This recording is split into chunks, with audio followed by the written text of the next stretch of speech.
नमस्कार, दरभंगा समाचार में आपका स्वागत है। आज उत्तर प्रदेश के मुख्यमंत्री योगी आदित्यनाथ केवटी विधानसभा के पिंडारूस में सभा को किया संबोधन। तीसरे चरण के चुनाव का आखिरी चरण चल रहा है। 7 तारीख को दरभंगा के 5 विधानसभा क्षेत्रों में चुनाव है। उसी के देखते हुए आज योगी आदित्यनाथ का केवटी विधानसभा के लोगों को संबोधन करने के लिए योगी आदित्यनाथ पिंडारूस के ऐतिहासिक मैदान में आए थे। अपार भीड़ आप इन तस्वीरों में देख सकते हो। जैसे उनका हेलीकॉप्टर उतरता है ग्राउंड में, सभी चिल्लाने लगते हैं, बैरिकेड तक टूट जाती है, प्रशासन को संभालने में दिक्कत हो जाती है। आप इन तस्वीरों में देख सकते हैं। वहाँ एक ऐसा भक्त भी मिला योगी का जो पूरे शरीर को गेरुआ रंग लगा के रखा हुआ था, जिनका नाम था पवन कुमार। डॉक्टर मुरारी मोहन झा जी जो केवटी विधानसभा से खड़े हैं बीजेपी का टिकट लेकर के, उनकी प्रशंसा की।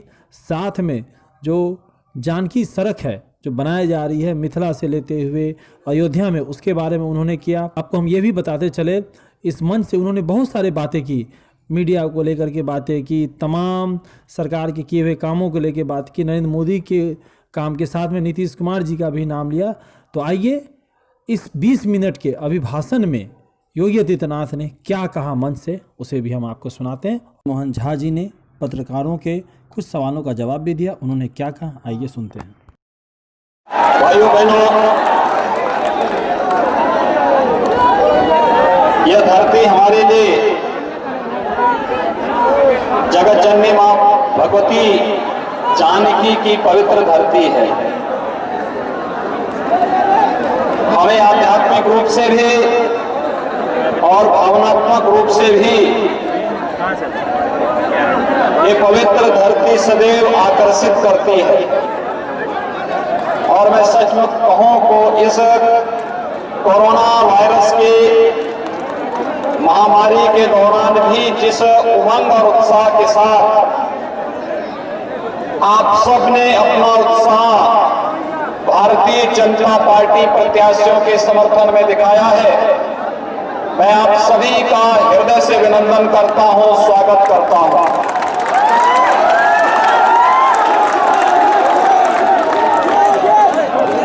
इस धरती का अपना महत्व है और महत्व भी इस बात को लेकर के इस धरती पर विकास और यहां की संभावनाओं को आगे बढ़ाने के लिए महाराजा कामेश्वर सिंह जी ने अनेक विकास की योजनाओं को आगे बढ़ाने का कार्य किया था। देश और दुनिया को अनेक विद्वानों को देने वाली ये धरती और दुनिया के अंदर मर्यादा पुरुषोत्तम भगवान श्री राम के साथ ही मां जानकी को भी पहुंचाने वाली ये धरती सचमुच सौभाग्यशाली है। आप सब सौभाग्यशाली हैं। इस पावन धरा पर जन्म लेने का सौभाग्य आप सबको प्राप्त हुआ है। मेरी आप सबसे अपील है, हम लोग बिहार विधानसभा चुनाव के अंतिम चरण के चुनाव में वर्तमान में प्रचार कार्य के साथ जुटे हैं और जो उत्साह जो उमंग लोकतंत्र के इस महापर्व के प्रति आप सबने दिखाया है वो अभिनंदनीय है। लेकिन भाइयों बहनों, कोरोना का खतरा भी टला नहीं है। जब तक बीमारी समाप्त नहीं हो जाती है या उसका वैक्सीन और दवा आपके पास नहीं पहुंच जाती है, प्रधानमंत्री मोदी जी ने आप सबसे अपील किया है कि बचाव ही सर्वोत्तम उपाय और बचाव के लिए 2 गज की दूरी और मास्क है जरूरी, हम इसका पालन भी जरूर करें। यह आज की आवश्यकता है और उस आवश्यकता के लिए हम लोकतंत्र के इस महापर्व में भी सहभागी बने और कोरोना वायरस को भी परास्त करें। यह देश की भी और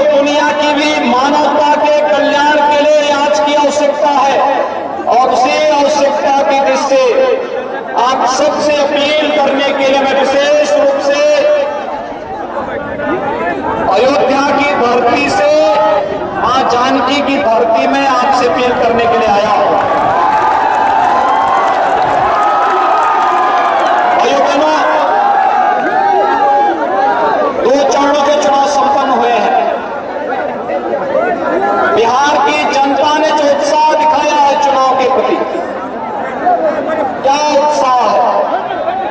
54% मतदान दोनों चरणों में करके बिहार की जनता ने कोरोना को परास्त करने का एक स्पष्ट संकेत दे दिया है और लोकतंत्र के प्रति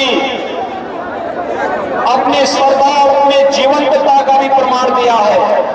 लेकिन भाइयों बहनों, कांग्रेस और उसके सहयोगी दल लोकतंत्र को रौंदना चाहते हैं, सच सामने न आने पाए इसके लिए इनके द्वारा अनेक प्रकार के षड्यंत्र किए जा रहे हैं।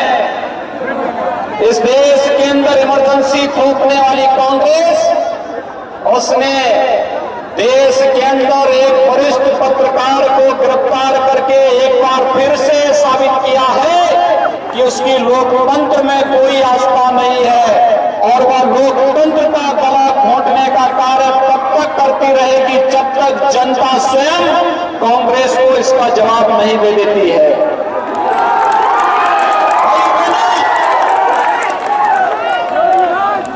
इस देश के अंदर शासन करने का अवसर सभी को प्राप्त हुआ।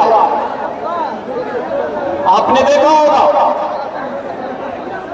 भारतीय जनता पार्टी पिछले 6 वर्षों से प्रधानमंत्री मोदी जी के नेतृत्व में देश के अंदर शासन कर रही है।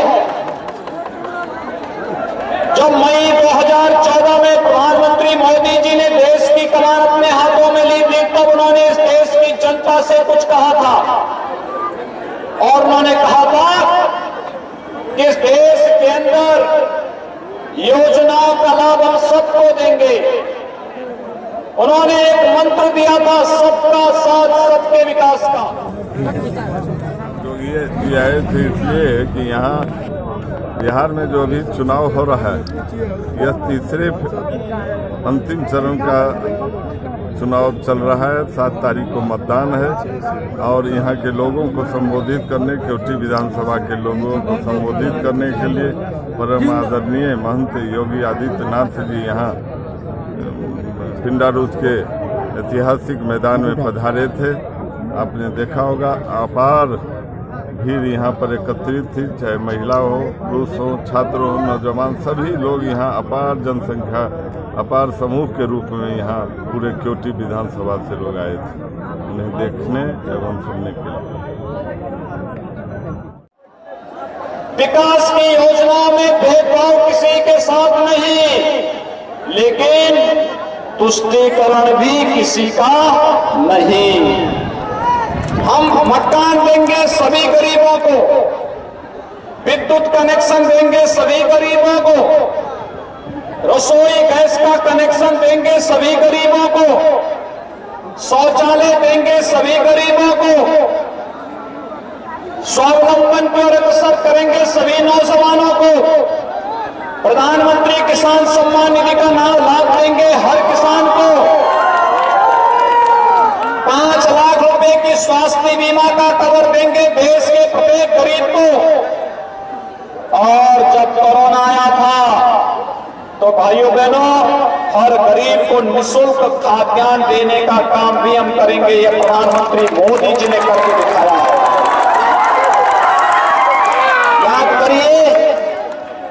याद करिए 6 वर्ष में 3 करोड़ गरीबों को आवास उपलब्ध करा देना, 4 करोड़ गरीबों को निःशुल्क विद्युत कनेक्शन उपलब्ध करा देना, 8 करोड़ गरीबों को रसोई गैस का कनेक्शन उपलब्ध करवा देना, 10 करोड़ गरीबों को शौचालय उपलब्ध करवा देना, 12 करोड़ किसानों को प्रधानमंत्री किसान सम्मान निधि का लाभ दे देना, 15 करोड़ युवाओं को प्रधानमंत्री मुद्रा योजना के साथ जोड़ना, 35 करोड़ गरीबों का जन धन अकाउंट खोल देना, 50 करोड़ गरीबों को आयुष्मान सुविधा का लाभ देना और 80 करोड़ गरीबों को निःशुल्क खाद्यान्न उपलब्ध कराने का कार्य प्रधानमंत्री मोदी जी ने किया। देश की जनता जनार्दन ने मोदी जी को दूसरी बार प्रधानमंत्री पद के लिए चुना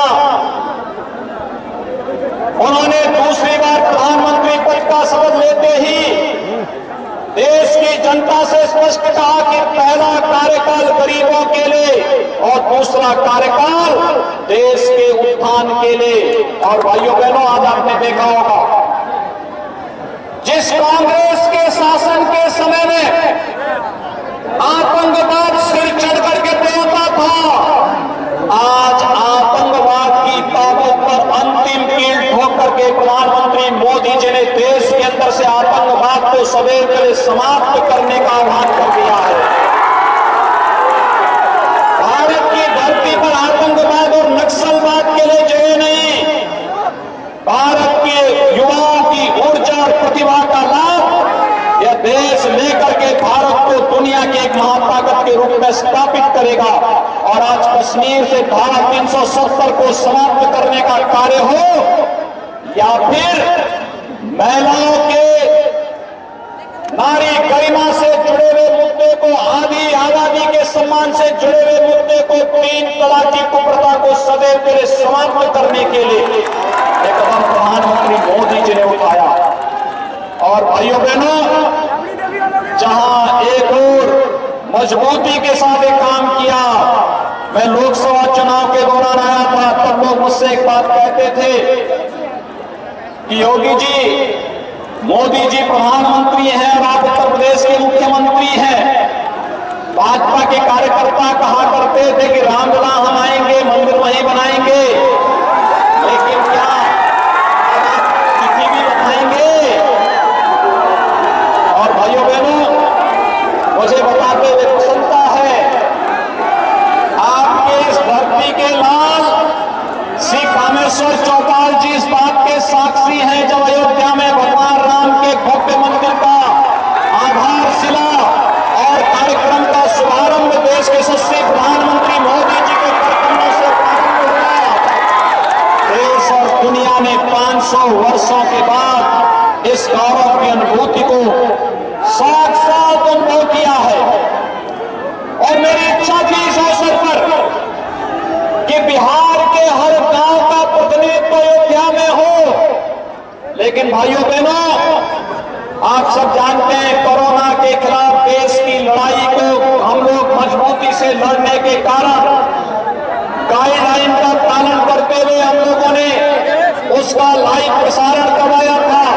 और मैं आपका आह्वान करूंगा, अयोध्या में भगवान राम का मंदिर बनाने के लिए अभी तो वहां पर एक कार्यक्रम प्रारंभ हुआ है, कोरोना को समाप्त करिए। और बिहार के हर गांव से कार सेवा के लिए अयोध्या में आने का आह्वान करूंगा। फिर एक कार्यक्रम मजबूती के साथ आगे बढ़ना चाहिए। और आज इस क्षेत्र को अयोध्या के साथ जोड़ने के लिए प्रधानमंत्री मोदी जी ने राम जानकी मार्ग को भी तेजी के साथ निर्माण कार्य करना प्रारंभ कर दिया है। भाइयों बहनों, दरभंगा से अयोध्या की दूरी अब आने वाले समय में बहुत समय नहीं लगेगा। 5 से 6 घंटे में अयोध्या की दूरी आपकी पूरी होगी। बनने दीजिए राम जानकी मार्ग को। सुबह बैठिए, दोपहर में अयोध्या दर्शन करिए और शाम को फिर दरभंगा। यह है विकास। पहले दरभंगा और मधुबनी से जुड़े हुए लोगों को अपनी स्वास्थ्य सुविधा के लिए दिल्ली एम्स जाना पड़ता था। आज मोदी जी ने एम्स आपके दरभंगा में ही दे दिया है। याद करिए, जब यहां का एम्स बनेगा, विश्व स्तरीय स्वास्थ्य की सुविधा यहां के लोगों को यहीं पर प्राप्त होगा। यह है विकास। विकास और सुशासन का मॉडल कैसा होना चाहिए, ये तभी संभव हो पाता है जब डबल इंजन की गाड़ी चल रही हो। केंद्र में मोदी जी हैं, बिहार में नीतीश जी के नेतृत्व में मिलकर के जब एक साथ एनडीए काम करेगा तो डबल इंजन की गाड़ी विकास और सुशासन के मॉडल को दुनिया के सामने प्रस्तुत करने का कार्य करेगी। और यही पालन करने के लिए आज हम सब आपके बीच आए हैं। आप भाइयों बहनों, यहाँ पर एम्स बन रहा है, यहाँ एयरपोर्ट बन रहा है, राम जानकी मार्ग बन रहा है।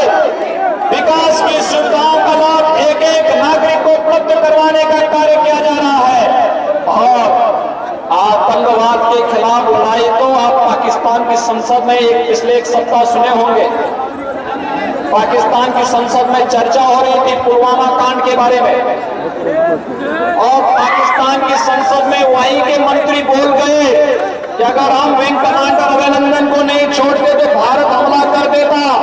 और उस समय जब बैठक चल रही थी, पाकिस्तान के प्रधानमंत्री को पसीना आ रहा था, वहां के आर्मी प्रमुख के पैर कांप रहे थे, और भय के मारे उन्होंने मोदी जी की वार्निंग के पहले ही विंग कमांडर अभिनंदन को भारत के हवाले कर दिया। कहा कि भाई जान बचाओ लाखों करो। ये है पाकिस्तान की स्थिति। आज कोई भारत की तरफ टेढ़ी नजरों से नहीं देख सकता। राष्ट्रीय स्वाभिमान और सम्मान की रक्षा कैसे होती है, देश के आन मान शान की रक्षा कैसे होनी चाहिए, अगर किसी को सीखना है तो मोदी जी से सीखें, जिनके नेतृत्व में आज भारत एक भारत श्रेष्ठ भारत की परिकल्पना को साकार कर रहा है। और भाइयों बहनों, इसी एक भारत और श्रेष्ठ भारत की परिकल्पना को साकार करने के लिए बिहार के अंदर बीजेपी जदयू एनडीए की सरकार बननी आवश्यक है, क्योंकि यही सरकार विकास और सुशासन का मॉडल आपके सामने और देश के सामने प्रस्तुत कर सकती है। कांग्रेस और राजद का एक गठबंधन ये अवसरवादी गठबंधन है, ये जनता की आंखों में धूल झोंकने वाला गठबंधन है, नौजवानों के भविष्य के साथ खिलवाड़ करने वाला गठबंधन है, ये गठबंधन किसानों का शोषण करने वाला, यहां के नौजवानों के हितों के साथ खिलवाड़ करने वाला, बहन बेटियों की इज्जत के साथ खिलवाड़ करने वाला गठबंधन है। इस गठबंधन को कतई स्वीकार नहीं किया जाना चाहिए। और यही अपील करने के लिए आज मैं आपके पास विशेष रूप से उपस्थित हुआ हूं। आप सबसे मेरी अपील है, केवटी विधानसभा क्षेत्र से डॉक्टर मुरारी मोहन झा को भारतीय जनता पार्टी ने प्रत्याशी बनाकर भाइयों बहनों, एक बेजारू प्रत्याशी आपके बीच में गांव के लिए, गरीब के लिए, किसान के लिए, नौजवान के लिए, महिलाओं के लिए, पूरे हितों के लिए कार्य करने वाला एक ऐसा प्रत्याशी जो आपके हितों के लिए कार्य भी करेगा, और साथ साथ अगर कहीं किसी ने अराजकता पैदा करने का प्रयास किया तो उसका मुंहतोड़ जवाब आपके सहयोग से देने की क्षमता के लिए भी सड़कों पर दो हाथ करने का कार्य करेगा। और इसलिए भाइयों बहनों, डॉक्टर मुरारी मोहन झा जी को और इस जनपद में जितने भी एनडीए के प्रत्याशी हैं, भाजपा के, जदयू के, इन सभी प्रत्याशियों को चुनाव चिन्ह पर भारी मतों से विजयी बनाने की अपील करने के लिए आज आपके बीच में आ गया हूं। आप सबसे अपील, 7 नवंबर को होने वाले चुनाव में कमल चुनाव चिन्ह पर भारी बहुमत से भारतीय जनता पार्टी के प्रत्याशी को विजयी बनाने की अपील आप सबसे करते हुए वाणी को देता हूं विराम। जय जय श्री राम।